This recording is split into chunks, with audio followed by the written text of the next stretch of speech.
The show can't start until we crack open a bottle of Revelton. Whether it's their crisp, clean vodka, the bold spice of their rye whiskey, the rich smoothness of bourbon, or the original honey whiskey that started it all, every pour is a taste of craft and passion straight from the heart of Iowa.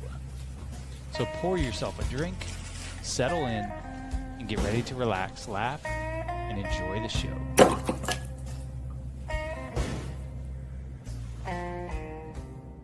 Hey, it's Andrew Downs. I'm proud to support Three Beards Media, and I would love to work with you. If you need merchandise for your company, organization, band, softball team, whatever, I can help. From name brand apparel to promotional items, large orders or small, online stores, and more, I can help your brand stand out. AKC Marketing is local, based in Johnston, and we are an employee-owned business, so our costs are low and our turnaround times are fast. But most importantly, we give you personal service to make sure you get exactly what you're looking for. Email me at andrew@akcmarketing.com or find me on social media, and let's make some cool stuff together. Now sit back and enjoy this Three Beards Media podcast.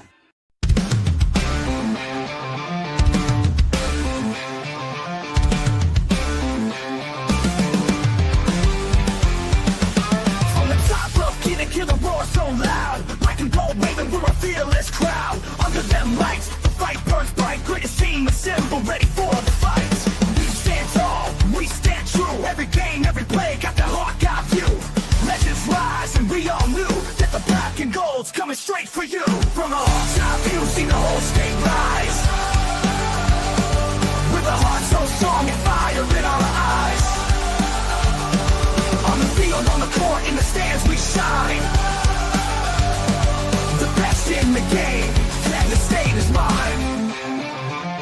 Cover Hawkeyes, fucking watch them break that press. Dropping dimes, hitting threes, never second guess. Full court hustle, hit the sneak aside. With the fight in our veins, we red at pride.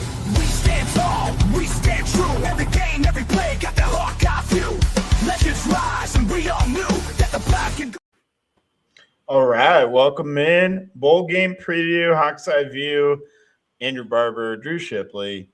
And Drew, Merry Christmas, late, early Happy New Year.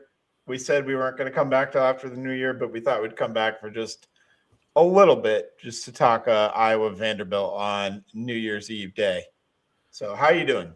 I'm doing all right. Hey, I was bouncing back and forth whether or not I actually care about this bowl game, right? Because by and large, what's the word for it? The environment in college football is kind of college football playoff or bust, right? Yep.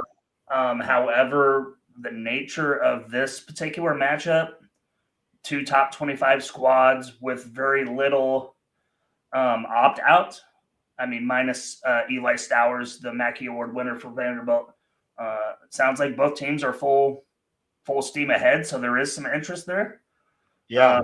Just to see where we are with a top 15 SEC team, which arguably, was on the outside chance of making the playoff, but they kind of faltered to teams that weren't necessarily on their level, So look forward, and not only that, but with Diego Pavia's behavior over Heisman weekend, just kind of makes him look like a douche, right? Like, I think the country's rooting against him now, right? When he was kind of like the darling, underdog guy to root for, and then just turns out he's a straight douche, and his family's kind of fucking weird too. Yeah. Not an easy guy to root for, maybe a la Johnny Manziel 2.0. You brought up Johnny Manziel, and I was going to say that Diego Pavia is what you get when you order Johnny Manziel on Wish.com. You ask for Johnny Manziel on Wish, you get Diego Pavia. Yes. All right, but yeah, you laid it out perfectly, Drew. Vanderbilt went 10-2, finished 13th in the AP, I think 15th, you said, in the college football playoff rankings. So kind of on the outside looking in, much like Iowa had some losses that prevented them from making it in. Yeah. Few critical losses that prevented them from making it into the field of 12. And but props to them for not going the Notre Dame route and opting out of everything. Instead, mostly for the most part, with one exception and one big exception, opting in. Iowa the same way. Not a lot of opt-outs, not a lot of transfers or anything. Maybe some of that will happen after the game. Right, but or guys who are going to be drafted choosing to sit out like we had last year. None of that going on for Iowa this year. So, yeah, I'm with you. I think bowl games are kind of a dying thing outside of the college football playoff, but this one seems to matter, and it matters because both teams are taking it seriously. Oh, 100%. And, I have some respect out there for Clark Lee. I think he's a great coach. Sure. I don't think he's going to be at Vanderbilt long, man. I think he's going to get some pretty big programs looking at him. The coaching carousel this year has just kind of been like unmatched. You know what I mean? Like the amount of high profile teams that lost coaches and went elsewhere, lateral moves, promotions, firings, unexpected, I don't know, misconducts. Yeah. And then it all culminates in Kyle Whittingham on Tuesday stepping down from Utah and being named the Michigan head coach by Friday. Like, what the fuck? Yeah.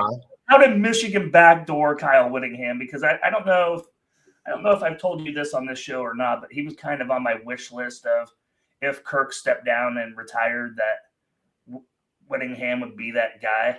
Like, that's just the kind of coach I want for the program, Sure.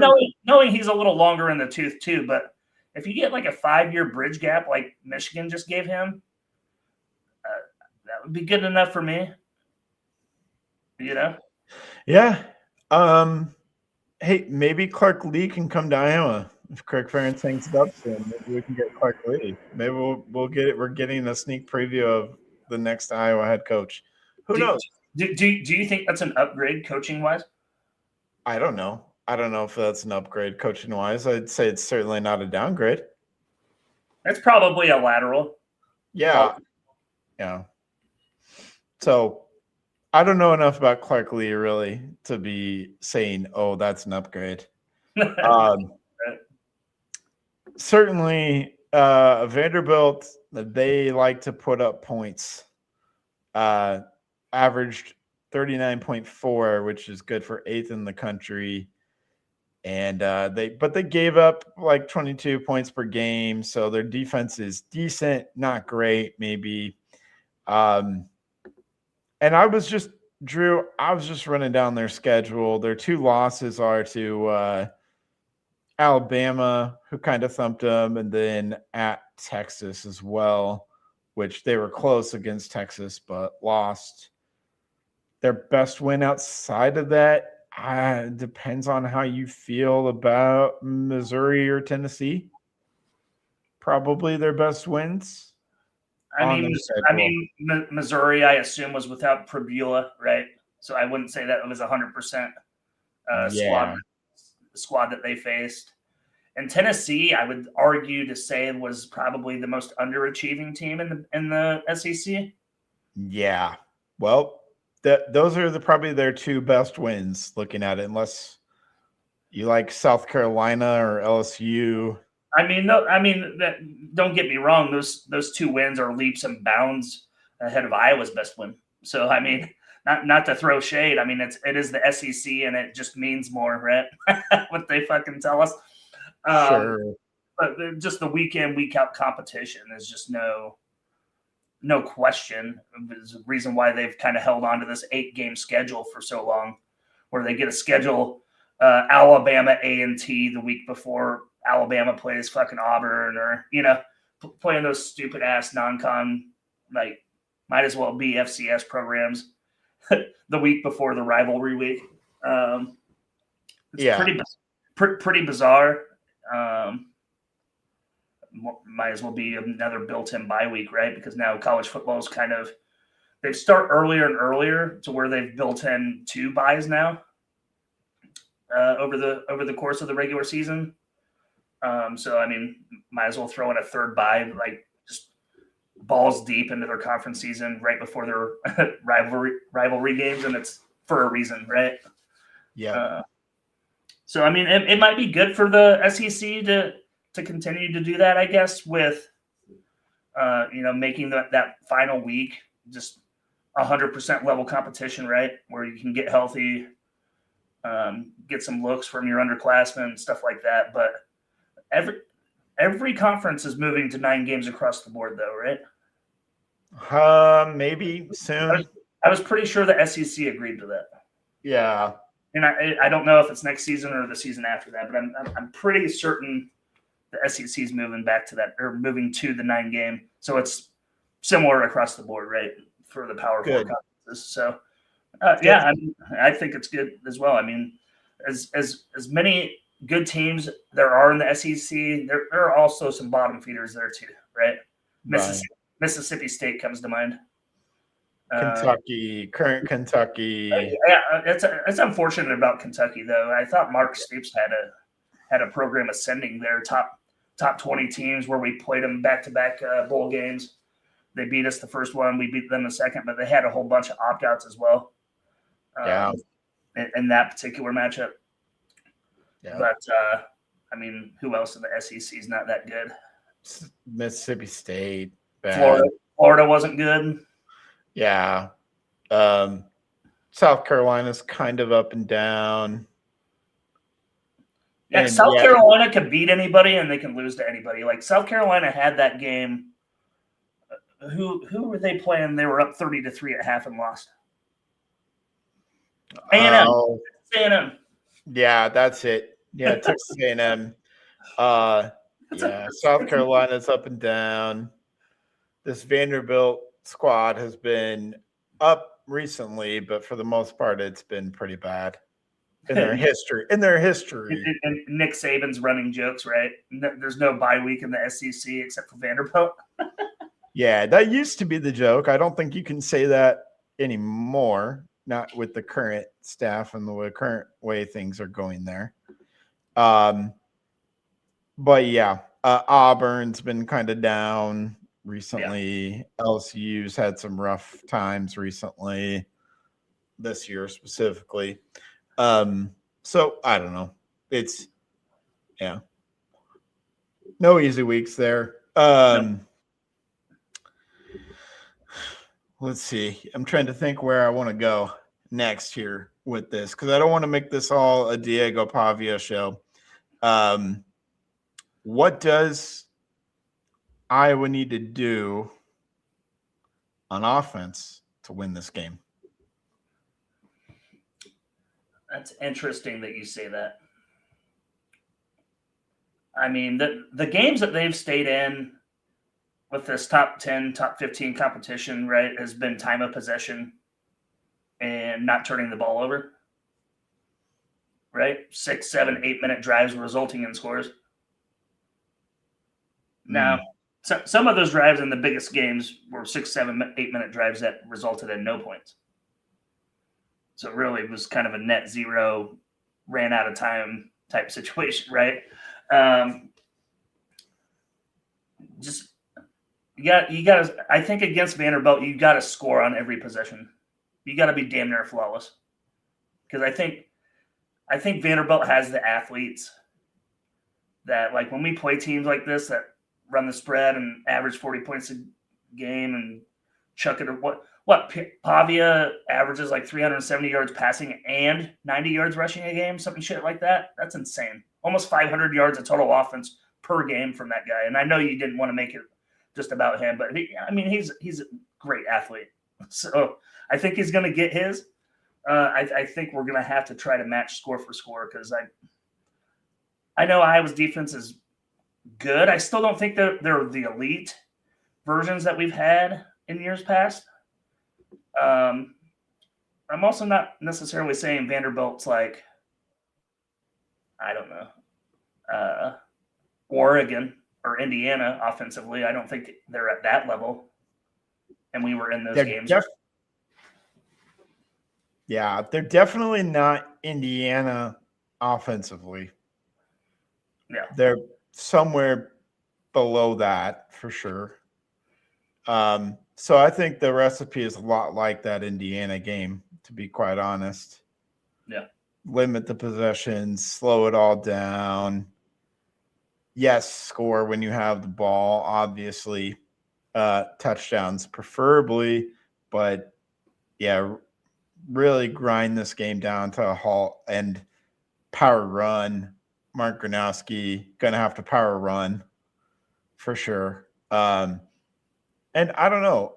We talk about the SEC and how physical they are, but kind of in the last few years, the Big Ten has kind of stolen the SEC's thunder with the Big Ten winning the national championships and perennially with Ohio State last year and Michigan the year before that, and Ohio State and Indiana looking like the best two teams in college football this year, with Oregon kind of mixed in there as well. You know, script is kind of flipping a little bit on that.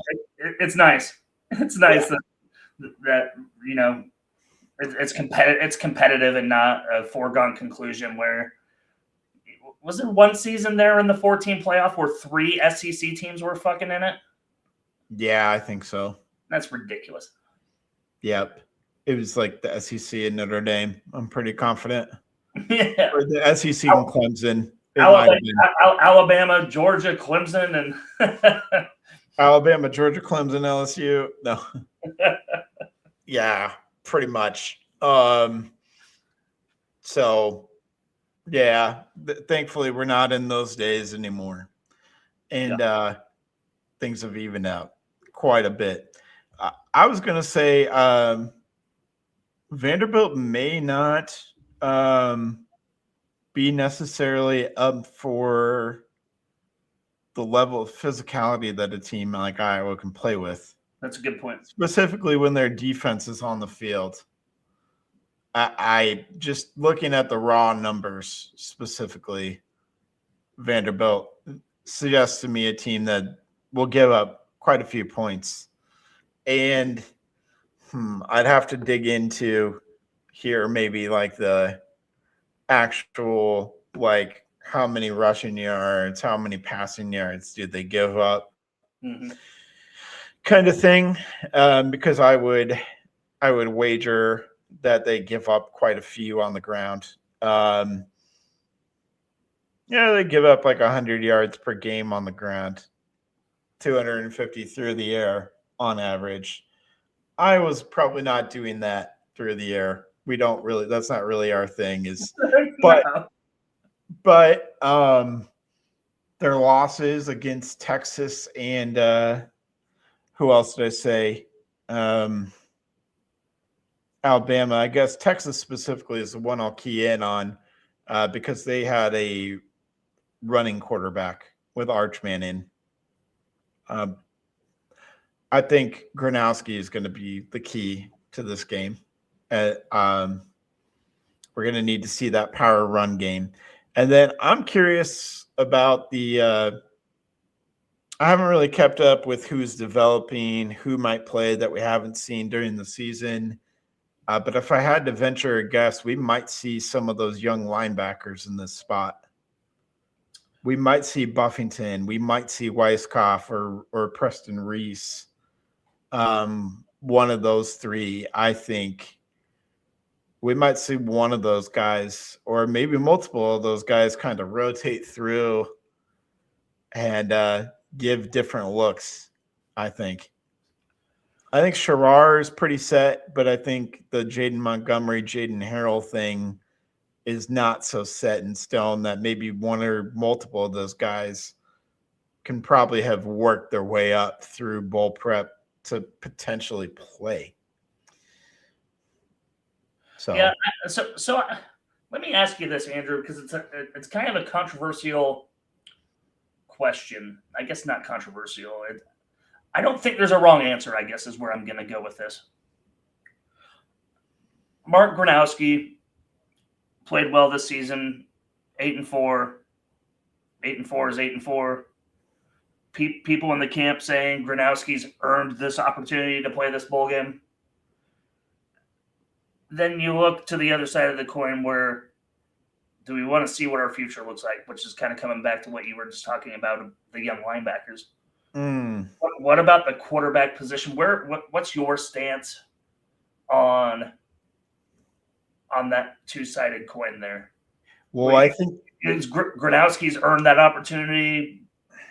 That's his game, or does Kirk Ferentz owe it to that roster to see what they have against a legitimate opponent in Vanderbilt?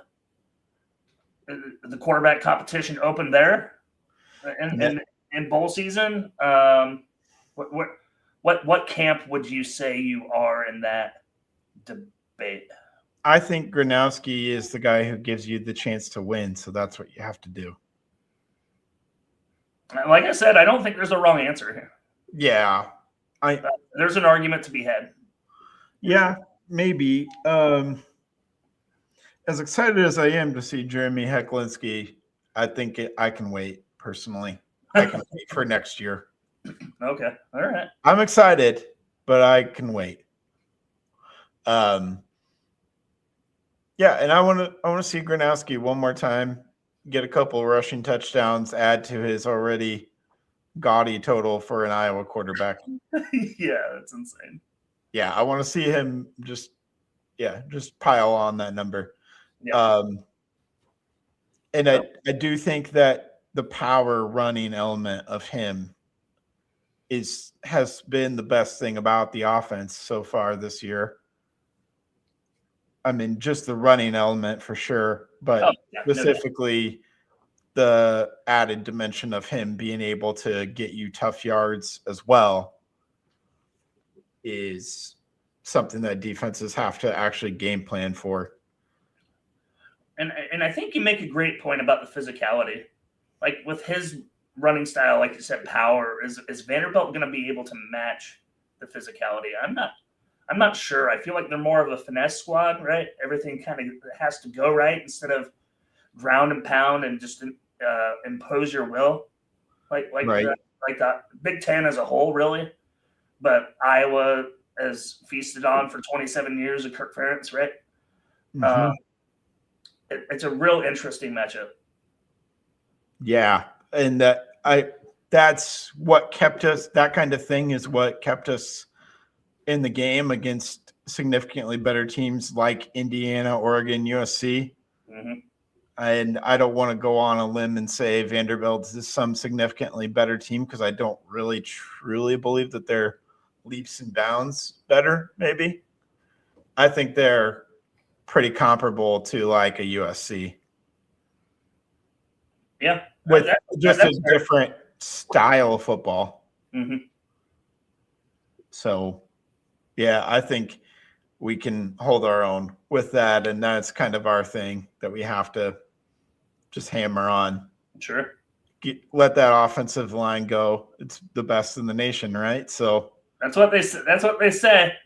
I mean, that's what objective observers at Pro Football Focus say too, by a mile.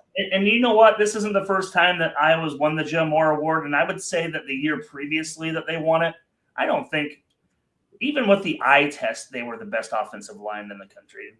Right. And this year, that particular year, this year, I can agree with that. But yeah. the previous year that they won it, I was like, really? Like, what was that? Was that Linderbaum senior year? Or junior year? Yeah, I don't know. But it was hard to say that was the best offensive line. I think collectively as a unit, this year's offensive line is one of the best I can remember. Yeah, for sure. Maybe, definitely since like Alaric Jackson. Wirfs. Jackson, Wirfs, Linderbaum were on the same line. That was probably the best. And that team didn't win the Joe Moore Award. Or that squad didn't. That's surprising. Yeah, that is surprising. No, given what we know about all three of those guys and how their NFL careers have gone. That's the squad that earned it. That's the squad that did not win a Joe Moore. Yeah. Yeah, that's what I mean. That's what I mean when I say that our offensive line this year as a unit is great. Yeah. For sure. Because we do have guys that'll get drafted like Dunker, Logan Jones, and I believe Bo Stevens are the ones that are going to move on because they're out of eligibility / declaring. All three of those guys will get drafted somewhere. Sure. Dunker, I was looking at mock drafts now that you say that earlier today. let's hear it.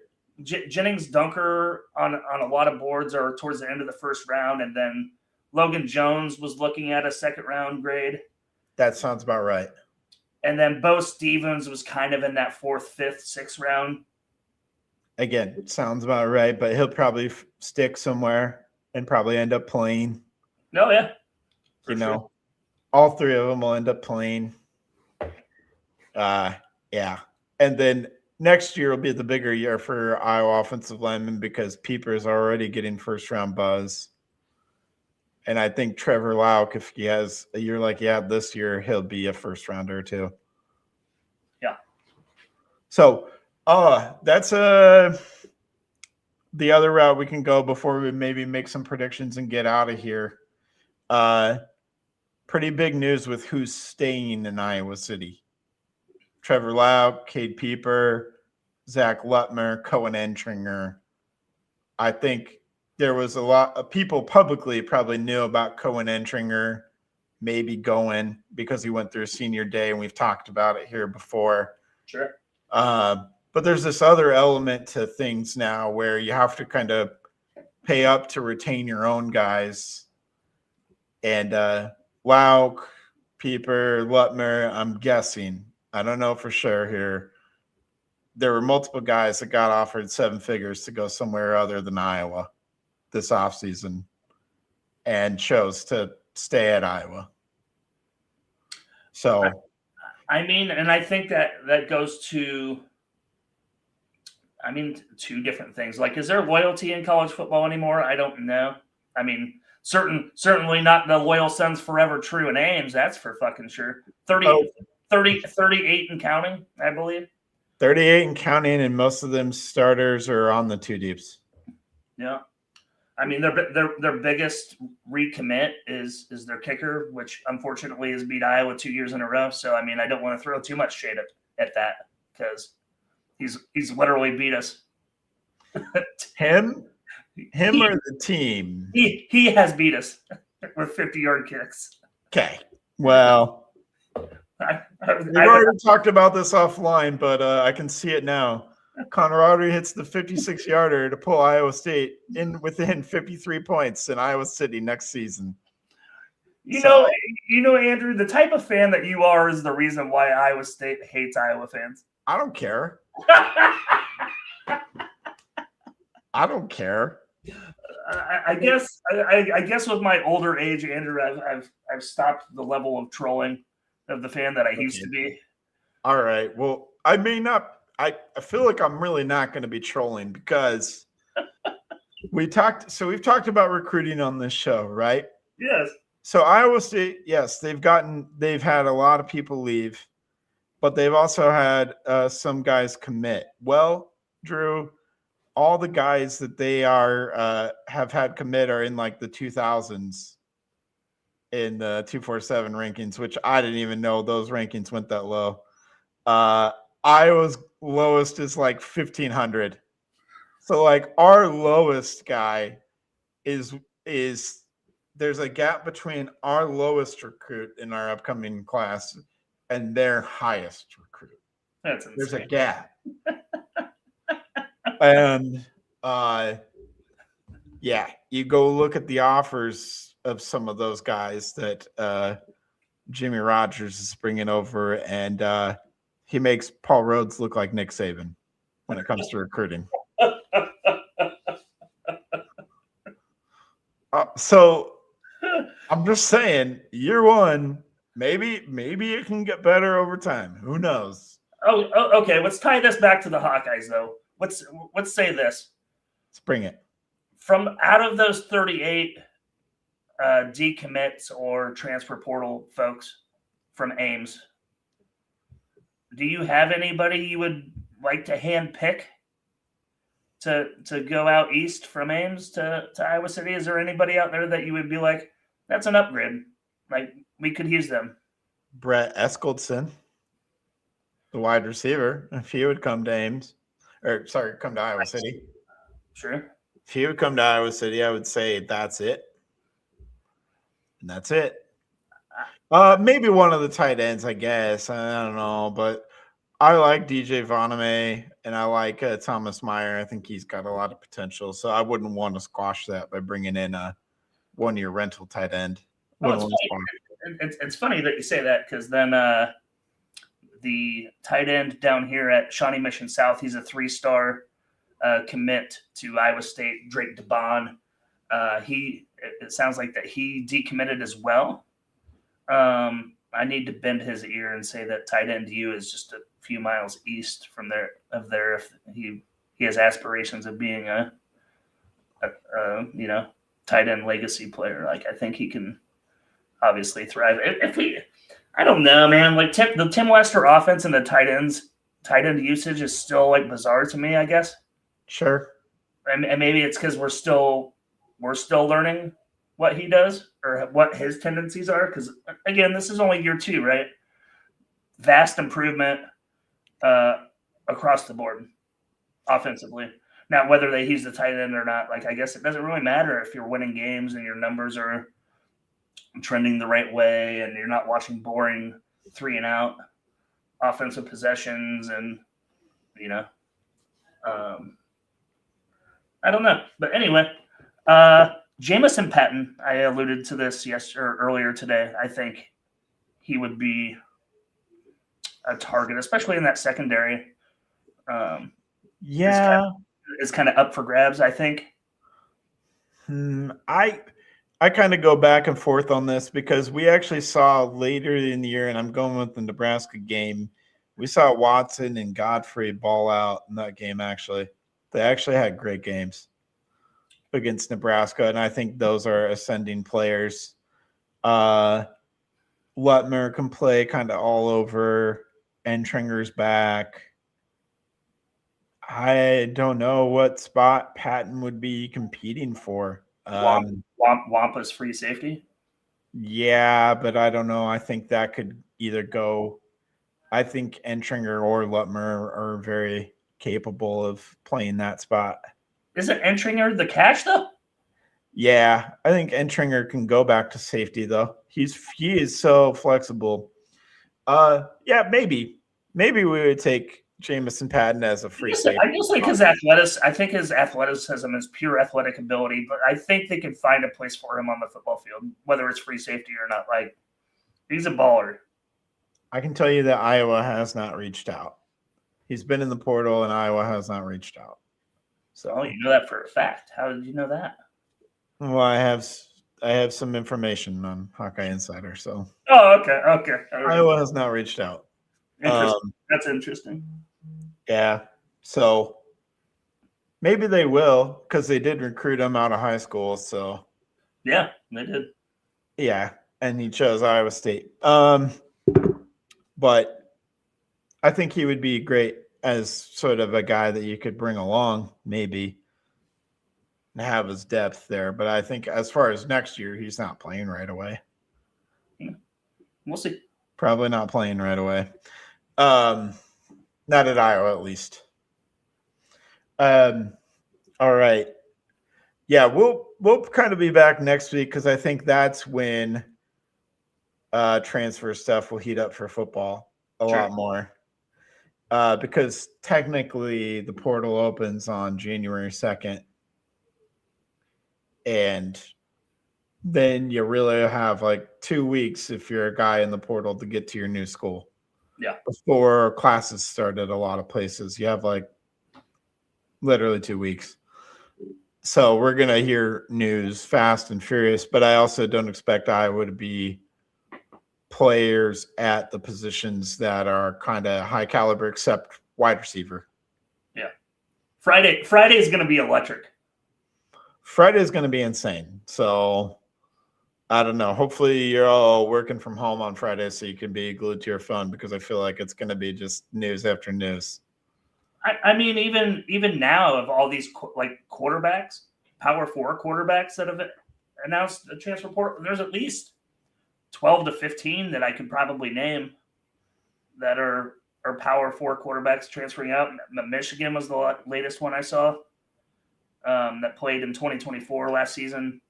I can't remember his freaking name. The Wisconsin quarterback was also announced today as a transfer. Really? Mm-hmm. Huh. I wish I remembered their names, but See, I haven't been paying as close of attention to quarterback transfers because I know that I was just not really going to go after one, to be honest. Unless Hank Brown leaves, then we'll probably go after a depth quarterback. I think there are I don't know, like a Gronowski in the weeds, FCS player, or group of 5 quarterback that's looking the North Texas quarterback, actually. If he wanted desperately to come to Iowa and he wanted to come to Iowa for something less than $1 million, then we would consider it. Yes. That's pretty much going to have to be the situation for Iowa to consider taking quarterback. Great player, costs less than $1 million at quarterback, and that's just not realistic. Listen, North Texas quarterback, you don't think you can land him for under $1 million? No, I don't. That's interesting. I think he's probably going to get $4 million at least. So you're saying he's a Power 4 quarterback out otherwise. You think he goes? He's Power 4 quarterback going to Oklahoma State, probably following his coach, but gonna get paid $4 million at least per year. God, you want to go to Oklahoma State though? They're an absolute dumpster fire.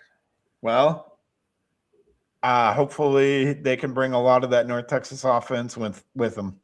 Yeah, I guess so. And maybe pick up some other guys from other places that are castaways that can help fill in the gaps. Sure. Probably the hope, I would imagine. But yes, let's say he did want to come to Iowa. We would take it, but I just don't think it's realistic with where we're at. That's fair. Yep. All right. No ads tonight. Sorry to our sponsors. We're gonna skip the ads tonight. We're gonna call it good on that. We'll play double the ads next time. That's right. Let's see. Quick notes on basketball. The Iowa women destroyed Penn State. I think that was kind of expected. The Iowa men just got done destroying UMass Lowell. They're setting up for a big game against UCLA at home. Iowa's ranked in the AP rankings. They're 11th in the net rankings.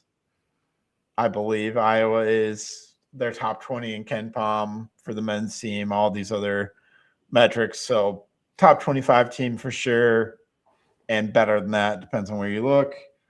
But we'll be playing a borderline top 25 UCLA at home.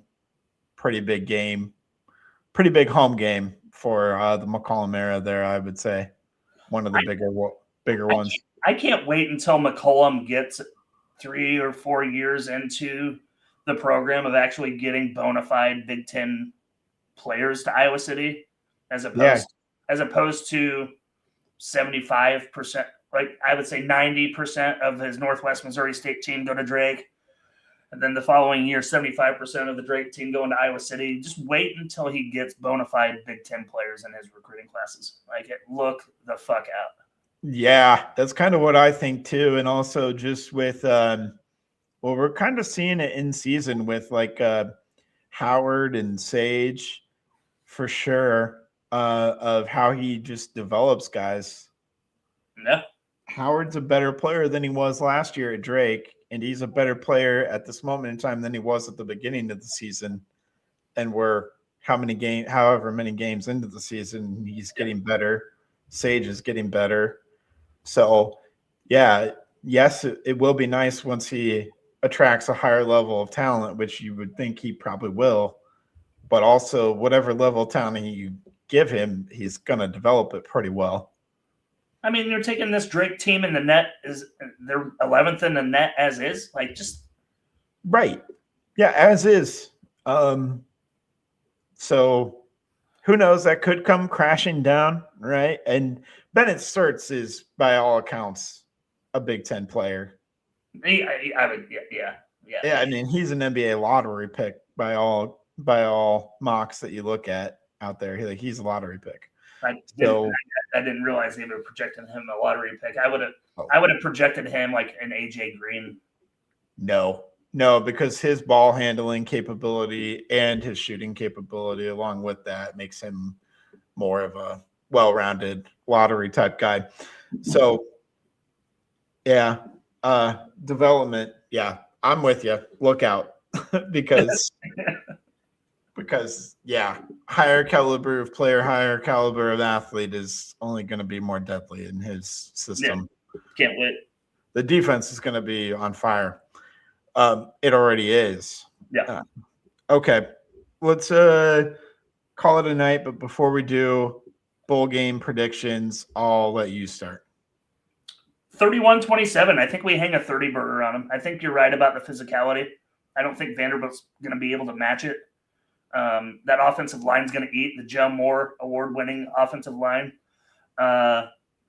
Perhaps maybe Kamari Moulton's last game as a Hawkeye. There's been some speculation he may or may not leave. We don't know, right?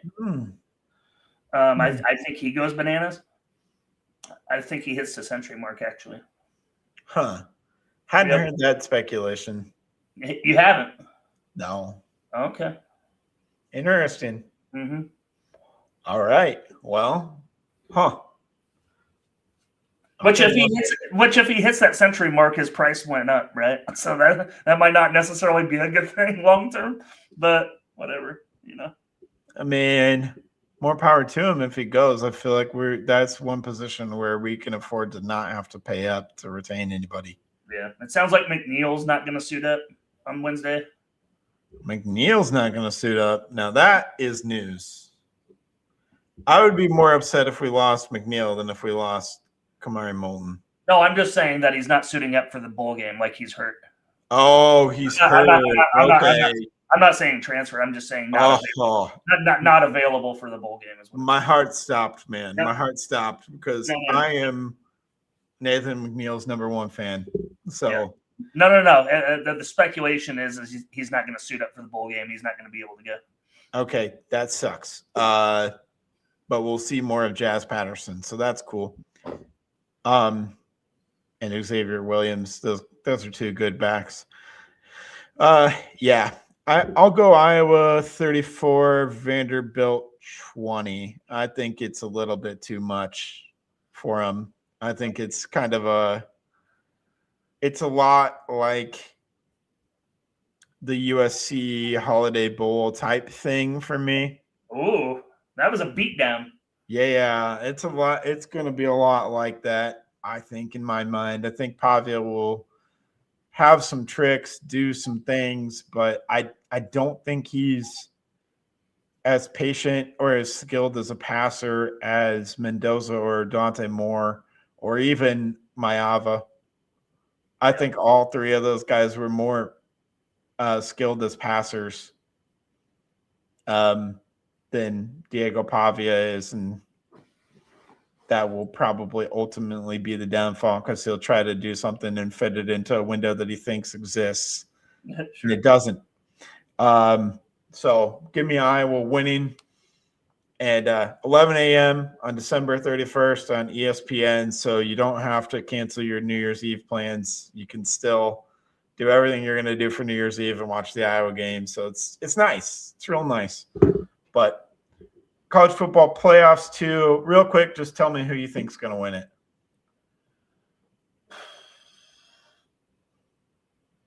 That's tough. Yeah, it is. Who's going to win it? I will say this. I think Miami has the biggest upset of the week. Oh, I like the way that Georgia kind of shit on Carson Beck. That's a national championship quarterback. So like, I don't know. I think he gets some redemption this upcoming week. I like their chances in the upset. But ultimately, do you really think Indiana's the #1 team in the country? Because I don't. I do. Over Ohio State. I believe in the Indiana Hoosiers. And Miami plays Ohio State, by the way. So if No, you're I know. thinking- No, I know. I was just saying whatever your opinion was because you probably don't share my Miami opinion. I don't share your Miami opinion at all. I don't believe in Miami. That's okay. No, I'm a believer in Indiana. So give me the Hoosiers to win it all. All right, we'll see. That's what I'm rooting for too. They're, They're I guess. Fernando Mendoza is pretty likable, dude. He's pretty likable. Yeah, but Signetti's not. Yeah, I know. But Fernando Mendoza is pretty likable. Hey, the Raiders are going to draft him number 1. That's good for you. Yeah. It's very good for you. To finally have a quarterback. Yeah, Maybe. it's been a long time. Yeah. Well, that'll do it unless you have anything else, Drew. I think we'll call it a night, and we'll be back probably next week. Sounds good, brother. All right. Thank you, as always, for listening. Have a great night. Go Hawks. Go Hawks. Talking football, talking hoops, every sport in between. IOWA, yeah, you know what